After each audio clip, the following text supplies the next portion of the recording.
Hello everyone, welcome back to the workshop. So today I had a question from Shadowcaster, that's his screen name. He asked about Anvil Orientation, and I figured I'd take a quick minute to make a video about that. So, correct Anvil Orientation is going to go like this. It is essentially personal preference. But I'm going to give a theory of what I believe correct Anvil Orientation should be, and then you guys can decide from there for yourselves. Now, my theory on correct anvil orientation is that the hardy hole, no matter what type of anvil you have, always goes to your left. Now, this being a rule of thumb, because the old school way of thinking is, everybody should be right-handed, everybody should write right-handed, and if you were in school a long, long time ago, your teachers even encouraged you very heavily that you had to write right-handed, whether you were a lefty or not. When I was a kid and going through grade school, my dad was in the military, and this was severely encouraged for people to write with their right hands, and so I suffered for a real long time on, actual being able to write properly. Because the teachers were always trying to force me into using my right hand. Now, that's not everybody's story, and so long story short, I don't write good with both hands now. So I write with my left hand that I am a southpaw. But we will go ahead and say, why do I like the hardy hole to the left? Well, the reason why I believe that the hardy hole makes all the difference is because of the hardy tool itself. And this is what I'm basing my principle on. So, if you notice that you have your hardy tool on your anvil and you're using your anvil, and say you have, this happens to be a German pattern anvil. If this was an English pattern anvil, this would be in the tail of the anvil, and then the rounded horn would be on the opposite end of the anvil. Now, obviously, since this is a double horn anvil, this has been done a little bit differently. But as you can see here, by me orienting the anvil where the hardy tool is always to my left, it doesn't matter wherever I hammer here. If I'm making something in rapid succession that I need to cut off, and then I'm hitting here, there's no fear of me ever damaging my knuckles on the hardy tool.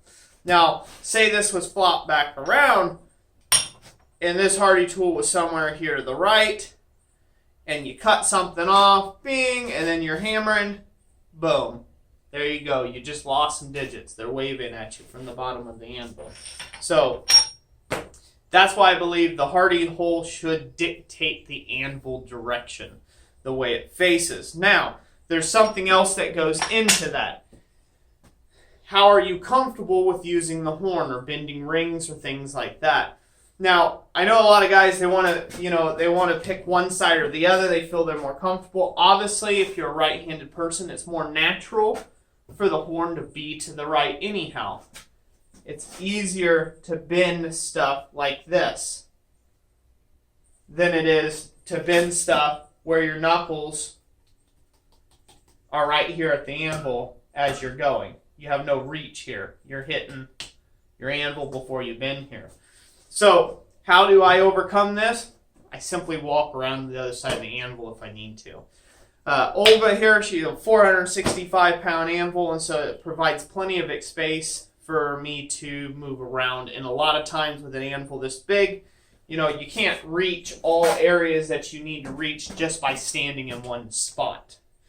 On a much smaller anvil, especially like an English pattern anvil, they're a lot more compact, and you can reach every facet just from one area, which is behind the forge, or behind the anvil itself. I would have oriented this. I put a lot of thought on how I was going to orient this, but in all pictures I've seen and things like this, the hardy hole usually and generally was to the left, the round horn like so, and so with the square horn with the upset block on the opposite end of the anvil. Now, if you have an upset block, the reason I believe this is for, and I'm not sure on this one here, guys, is, I don't have a long piece of steel to show you, but so this way, if you were working with a striker and you needed to upset a piece, you simply just take the tongs and set your piece down on your upset block, and here's the piece glowing hot, and then your striker could be striking, and then you have no chance of damaging or hitting the anvil that way. These are all theories. Do I have a clue why they did this over 150 years ago or 200 years ago or however old this anvil is? Maybe it's 100 years old. I don't know. No, I have no clue or no theory on that. All I can do is surmise.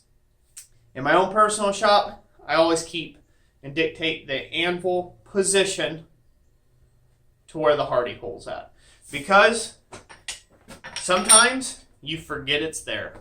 You get in a roll of things, get busy, and you forget, like you cut that off, but then you need to dress the end or something, and it's still on the anvil face, and you forget all about it. So that's my theory.